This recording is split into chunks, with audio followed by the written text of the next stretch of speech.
Today on Point of the Spear. One of the things that had really occurred to me over the years is that one of the last kind of unexplored aspects of World War II from an American standpoint was the Army's experience in the Pacific. I noticed that there was this kind of mythology or sort of misconception, maybe is a better word, all these years later, that when it came to the ground fighting in the Pacific, that the Marines had really done the ground fighting, the Navy did everything else, and the Army focused on Europe, and that couldn't have been more untrue. Esteemed military historian John McManus is here to talk about his new book on the Pacific War, and we'll hear from him right after this break. I'm Robert Child, and this is Point of the Spear.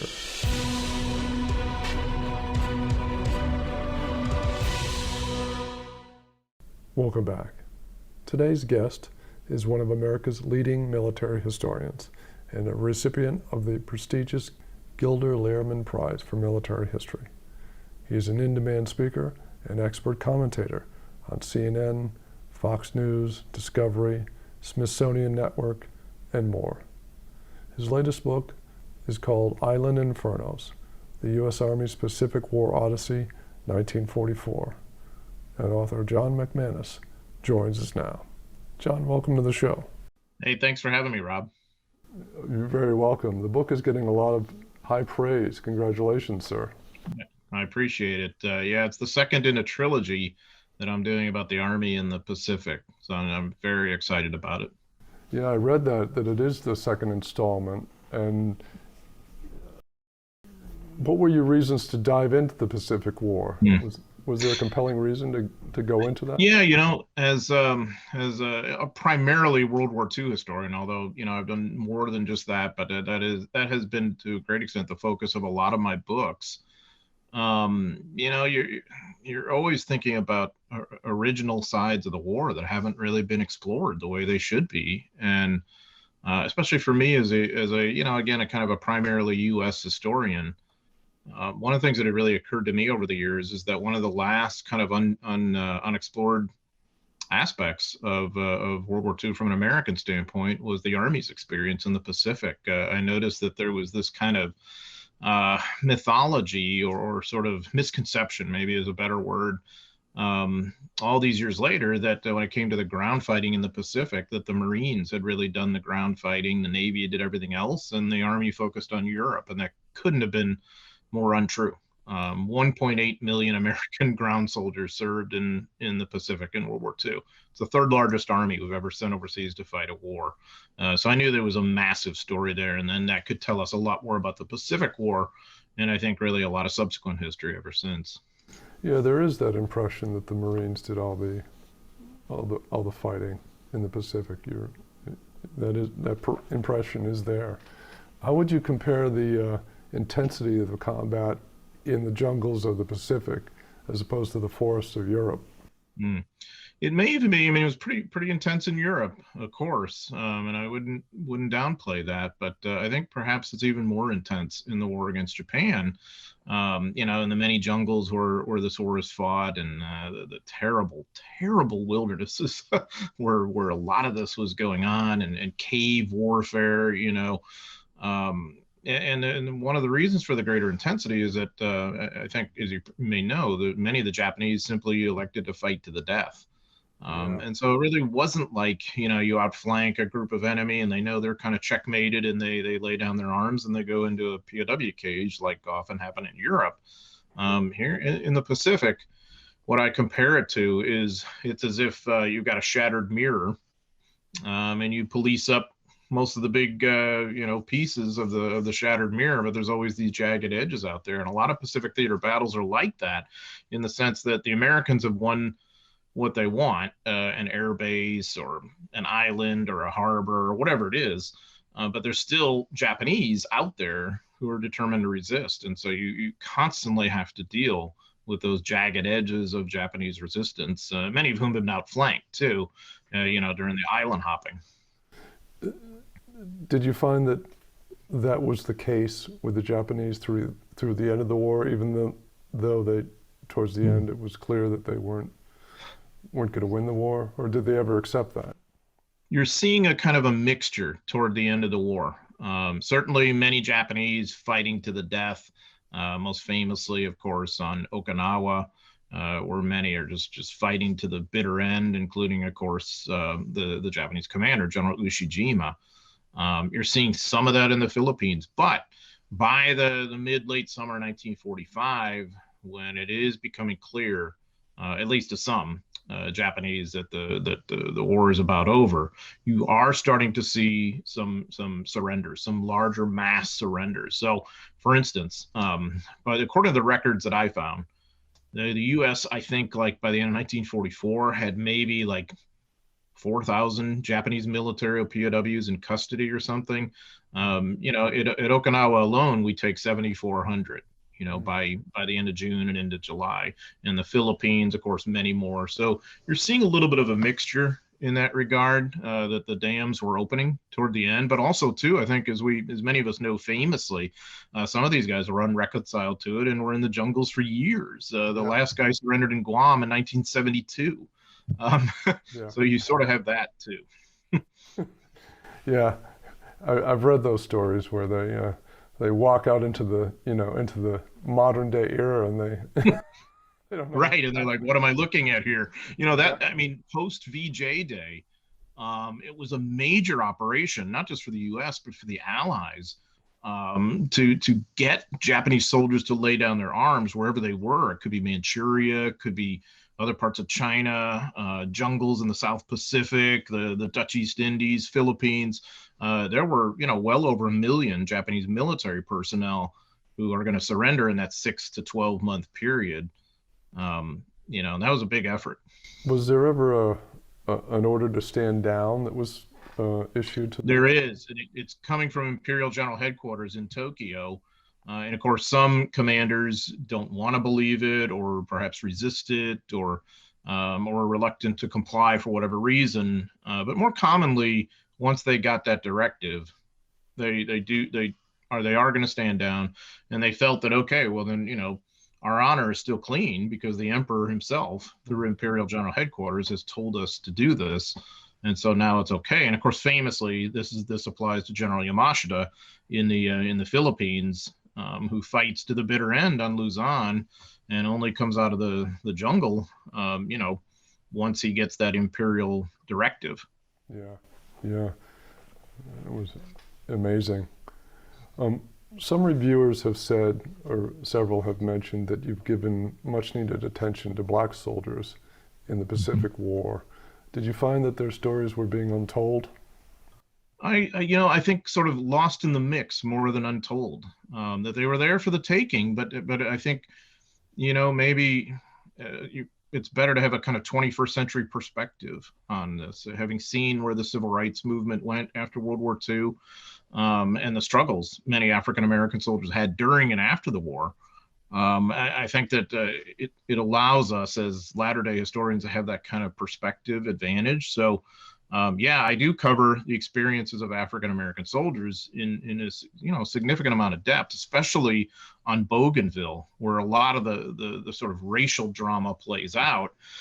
You have an African American infantry division, the 93rd, that's sort of introduced to combat there. And unlike pretty much every other unit in the U.S. Army, they don't get the opportunity to just sort of find their way in combat, make mistakes, learn what they're doing and move on. They are sort of this sort of, example of all black soldiers kind of thing. And so you can see the divide in America at that point in time between the pro-segregation sort of racism crowd and the civil rights crowd, who are battling very much politically in Washington. So the 93rd becomes kind of if you're for or against. If you're for, you're trumpeting any kind of accomplishment that they have, saying these guys are great, see, this shows segregation is bad. And then if you're against any mistake they make, we'll see, black soldiers won't fight and all this. Yeah. And tragically, it's the latter view that prevails when there's a fiasco of a patrol, and which, by the way, happens to most every unit in the introduction to combat, and it happens to this unit, and that happens. So, but this became a kind of larger kind of political football, and so black soldiers were largely consigned to non-combat duty, unloading ships, engineers to build things and maintain the bases. And this was true until mostly the end of the war in the Philippines, where it was starting to change a little bit. But so you see that kind of undercurrent of racial tension there within this larger American war effort. And I think there's some really good lessons to take from that. I hope you're enjoying this episode. Next time, my guest will be author and retired Army Lieutenant Colonel Ed Sherwood, discussing his book, Courage Under Fire. These were not Viet Cong, your regular soldiers. These were well-trained, well-disciplined, well-equipped North Vietnamese Army regulars. And they were in a bunker complex about the size of an American football field, if you can imagine. Over 15 or 16 bunkers with mutual supporting fires and heavy vegetation. And they let us walk right into that. That's next time.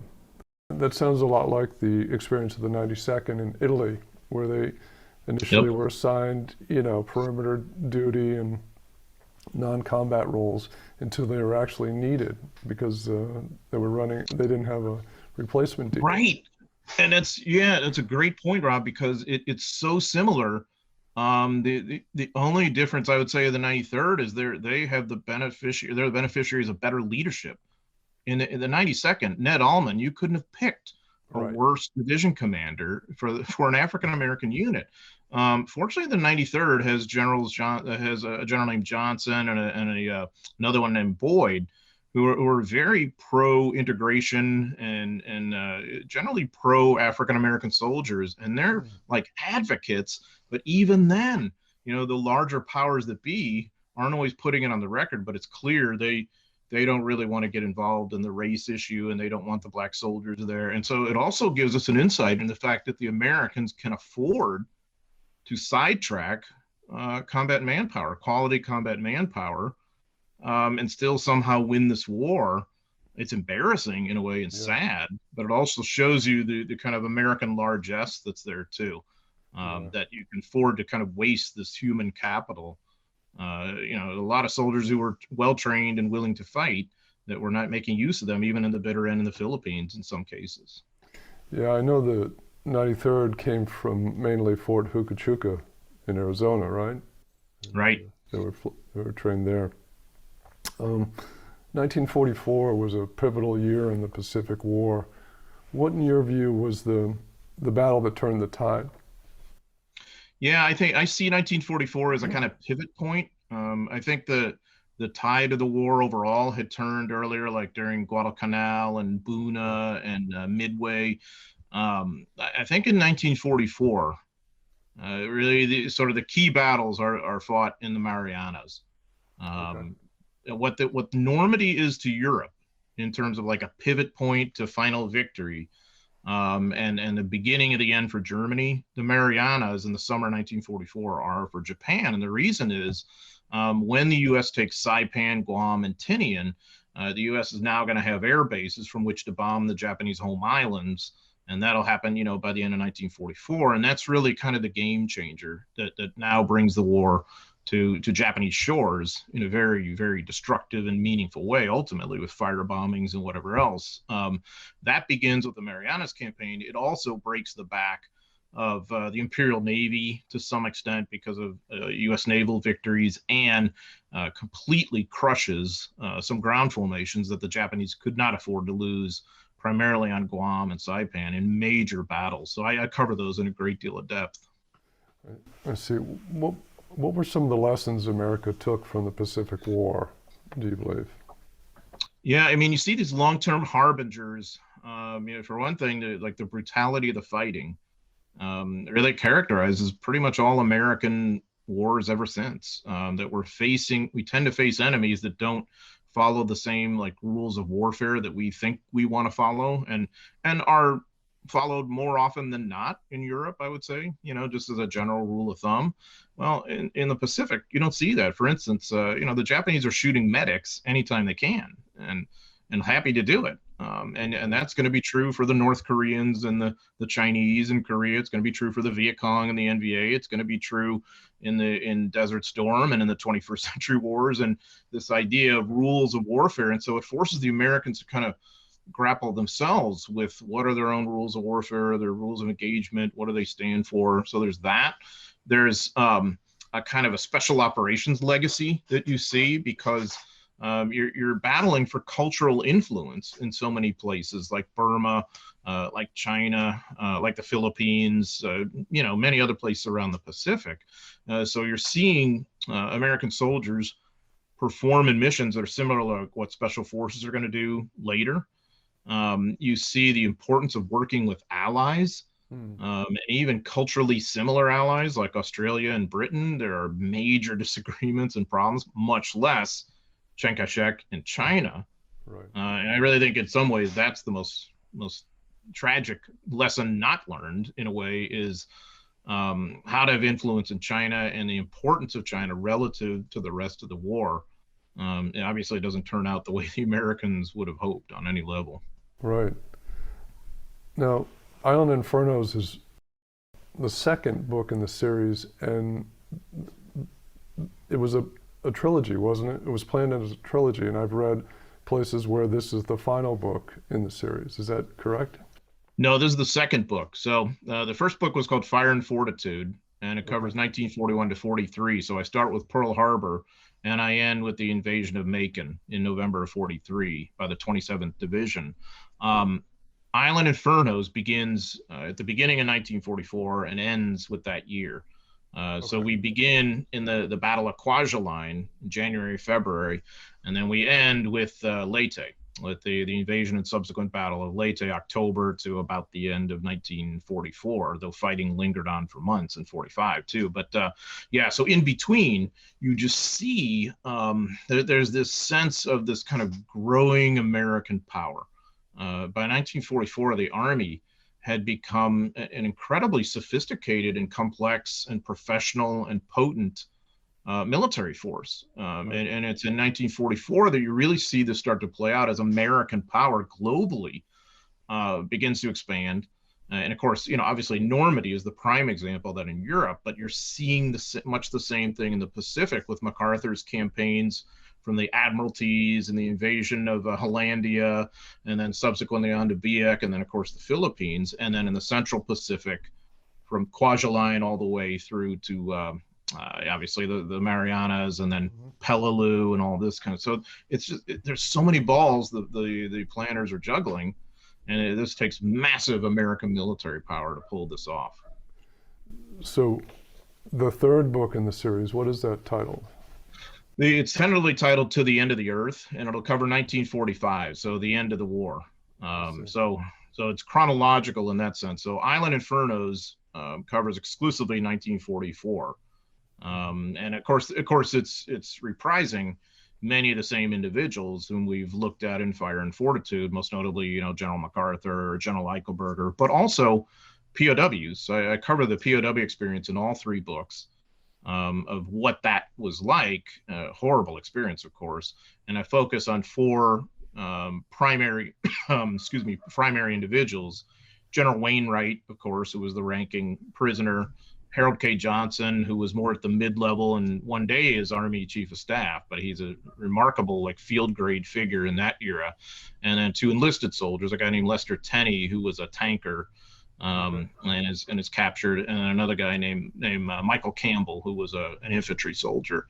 So again, it's like anything through these three books, you see these various individuals in the course of the Pacific War. How much do you get into some of the naval engagements? Because I did a documentary several years ago on the USS Franklin, and that was obviously hit in 1945, March. Do you touch upon any naval engagements? I know this is about the Army. I do, and most notably the Battle of Leyte Gulf, which of course dramatically impacts the Battle of Leyte itself. Obviously, that's an air-land sea battle in the same fashion that Guadalcanal had been.